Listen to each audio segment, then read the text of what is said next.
আসসালামু আলাইকুম সবাইকে জানাচ্ছি। দেখেন আমাদের পরিস্থিতি,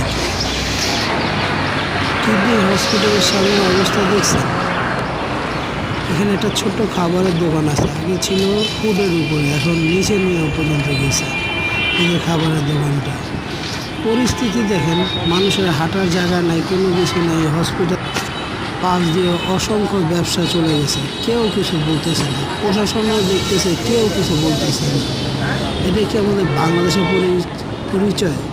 দেখেন দোকানগুলির পরিস্থিতি কত বড় নিচে, কিন্তু ফুটপাতের অবস্থা দেখেন। হ্যাঁ, কোনো জায়গা আছে হাঁটা চলার ফেরার মতো? দয়া করে আমরা সচেতন হই।